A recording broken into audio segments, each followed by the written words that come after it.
ഒന്നും കൂടുതൽ പറയണ്ട. വലിയ പൈസ ടീമാ.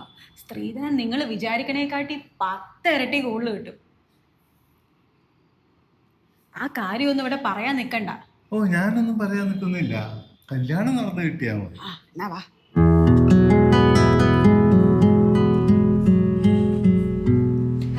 അമ്മ ഇതെല്ലാം എടുത്തു വെച്ചോ? മോൾ ഉറങ്ങിയോ? അവൻ ഇതുവരെ ഇങ്ങോട്ട് കണ്ടില്ലല്ലോ. അവര് വരട്ടമ്മ. ആരാണ്ട് വിളിക്കുന്നുണ്ട്, അവരാന്ന് തോന്നുന്നു. ഹലോ. വളവ് ഇങ്ങോട്ട് തിരിഞ്ഞാ മതി. അതെ അതെ, 2ാമത്തെ വീട്. ശരി ശരി. അവരിങ്ങെത്തി.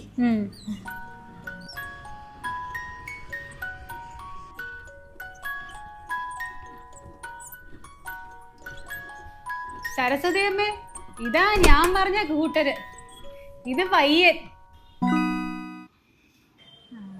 ഇലക്ട്രിസിറ്റി ഓഫീസിലെ വലിയ ഉദ്യോഗസ്ഥനാ. ഇത് പയ്യന്റെ അമ്മാവൻ. തിരുവനന്തപുരത്തെ വളരെ പേര് കേട്ട കുടുംബക്കാരാ. രാജകുടുംബമൊക്കെ ആയിട്ട് അടുത്ത ബന്ധ. ആനയൊക്കെ എത്ര എണ്ണാന്നറിയോ വീട്ടിൽ നിരന്ന് നിക്കണത്.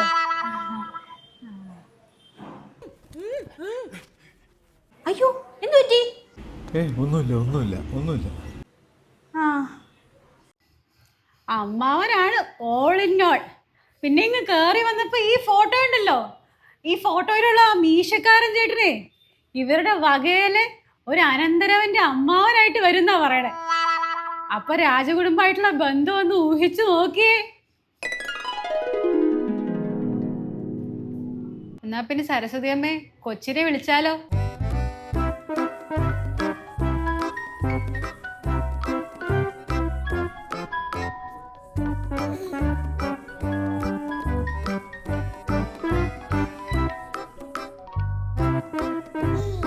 മോളെ ഏത് കോളേജിലാ പഠിക്കുന്നത്? വിമൻസ് കോളേജിലാ. പയ്യനും പെങ്കൊച്ചിനും എന്തെങ്കിലുമൊക്കെ സംസാരിക്കാനുണ്ടെങ്കിൽ. അതൊന്നും വേണ്ടാന്നേ. എനിക്ക് സംസാരിക്കണം. കുട്ടി ശ്രീകണ്ഠേശ്വരത്ത് സ്ഥിരമായി തൊഴാൻ പോവാറുണ്ടല്ലേ? എങ്ങനെ മനസ്സിലായി? ഞാൻ കണ്ടിട്ടുണ്ട് പലതവണ. എന്നെ ഇഷ്ടപ്പെട്ടോ?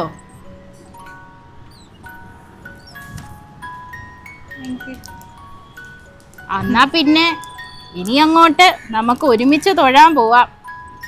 എന്താ അഭിപ്രായം? ശരി. ചെക്കന് പെണ്ണിനെ അങ്ങ് ഇഷ്ടപ്പെട്ടു. പെങ്കൊച്ചിനെ കണ്ടാലും അറിയാം പയ്യനെ ഇഷ്ടപ്പെട്ടു എന്ന്. എന്നാ പിന്നെ നമുക്ക് ബാക്കി കാര്യങ്ങളിലേക്ക് കടന്നാലോ? ഇവര് ഡീസന്റ് കൂട്ടരായതുകൊണ്ട് ഇവർക്ക് പ്രത്യേകിച്ച് ഡിമാൻഡ് ഒന്നും ഇല്ല. എന്നാ ഇവരുടെ ഒരു സ്ഥിതിയൊക്കെ വെച്ചിട്ട് ഒരു 250 പവനും 1 കോടി രൂപയും ഒരു ബെൻസ് കാറും സുഖമായിട്ട് കിട്ടും. അതൊക്കെ കണ്ടറിഞ്ഞ് നോക്കേണ്ടത് പെൺവീട്ടുകാരുടെ ഒരു കടമയാണല്ലോ.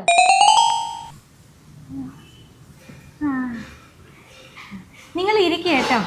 മോളിങ്ങ വന്നേ. ഇങ്ങോട്ട് വന്നേ. കൊള്ളാം അമ്മ, നല്ല ചെക്കൻ, എനിക്ക് ഇഷ്ടപ്പെട്ടു. അതെ, പക്ഷെ ഇത്രയും സ്ത്രീധനമൊക്കെ പറയുമ്പം. സ്ത്രീധനമൊക്കെ നമുക്ക് കൊടുക്കാൻ പറ്റണതേ ഉള്ളൂന്നേ. ഇനിയിപ്പോൾ പറ്റിയില്ലെങ്കിൽ കുറച്ച് സ്ഥലം വിറ്റാൽ പോരെ അമ്മ നമ്മുടെ. എന്തായാലും ചെറുക്കന് എന്തോ ഒരു അപാകതയുള്ള പോലെ. സംസാരിച്ചതല്ലേ അമ്മ, എനിക്ക് ഒരു അപാകതയും തോന്നിയില്ല. ഈ കല്യാണം നടന്നില്ലെങ്കിൽ എനിക്ക് ഇനി ഒരു കല്യാണം വേണ്ട. എന്തായാലും നിന്റെ ചേട്ടൻ വരട്ടെ, ആലോചിച്ചിട്ട് തീരുമാനിക്കാം. ചേട്ടൻ ഞാൻ പറയണേ ചെയ്യൂ. സരസ്വതി അമ്മയ്ക്ക് ഇനി ഒരു മോനും കൂടെ ഇല്ലേ? ഡോക്ടറല്ലേ പുള്ളി, ഇവിടെ ഇല്ലേ? പെട്ടെന്ന് അവനൊരു അത്യാവശ്യം വന്നു, അങ്ങനെ ഹോസ്പിറ്റലിലേക്ക് പോയതാ. ഇപ്പൊ വരും. അതെ, വന്നല്ലോ.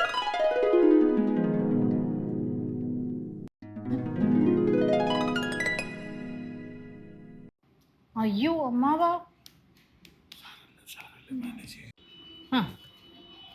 ഇദ്ദേഹം ഊളമ്പാറ ആശുപത്രിയിലെ സൈക്യാട്രി ഡിപ്പാർട്ട്മെന്റിലെ ഹെഡാണ്. എനിക്ക് പെട്ടെന്നൊരു എമർജൻസി ഉണ്ടായിപ്പോയി, അതാ.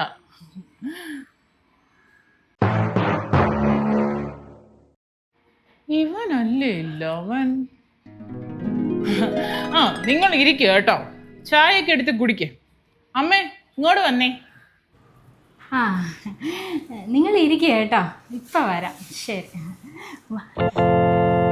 ഇതെന്താ അറിഞ്ഞിട്ടാ? ഇവനെ വട്ടുള്ളവനാ, ബൈപ്പോളാർ ഡിസോർഡർ. എന്റെ പേഷ്യന്റ് അല്ലേ, ഞാനല്ലേ എല്ലാ മാസവും ഷോക്ക് അടിപ്പിക്കുന്നേ. ആ ബ്രോക്കർ ഓരോ കല്യാണാലോചനയും കൊണ്ട് വരും, വട്ടുള്ളവന്മാരെയും ഞട്ടുള്ളവന്മാരെയൊക്കെ. ഇതൊന്നും നമുക്ക് ശരിയാവത്തില്ല. അയ്യോ, എനിക്ക് അപ്പോഴേ സംശയം തോന്നിയതാ. ഞാൻ നിന്നോട് പറഞ്ഞതല്ലേ ചെറുക്കൻ ഏതാണ്ട് അപാകത ഉണ്ടെന്ന്. ചേട്ടാ എന്തേലും പറഞ്ഞ് വേഗം ഒഴിവാക്കി വിട്. അത് തന്നെ മോനെ, എന്തേലും പറഞ്ഞ് ഒഴിവാക്ക്. ഞങ്ങളെ കാർന്നോന്മാരൊക്കെ ആയിട്ടൊന്ന് ആലോചിച്ചിട്ട് വിളിച്ചറിയിക്കാം. ശരി എന്നാ. എന്നാ പിന്നെ ഇറങ്ങിയാലോ? നമ്മൾ കല്യാണത്തിന്റെ കാര്യങ്ങളൊന്നും സംസാരിച്ചില്ലല്ലോ ഒന്നും തന്നെ. സ്ത്രീധനക്കാരെയും കുറച്ചും കൂടി കുറയ്ക്കാൻ കേട്ടാ. ഞങ്ങളതൊക്കെ പറഞ്ഞേ ഉള്ളൂ. അതൊക്കെ പിന്നീട് അറിയിക്കാം. തൽക്കാലം ഞങ്ങൾ ഒന്നുകൂടെ ഒന്ന് ആലോചിക്കട്ടെ കേട്ടോ. ശരി എന്നാ. ആ എന്നാ ശരി, നമ്മള് ഇറങ്ങാം. എടോ ബ്രോക്കറെ, താനിങ്ങ് വന്നേടോ, ഒരു കാര്യം പറയാനുണ്ട്. ഇങ്ങ് വന്നേ വന്നേ വന്നേ. എന്താ സാറേ?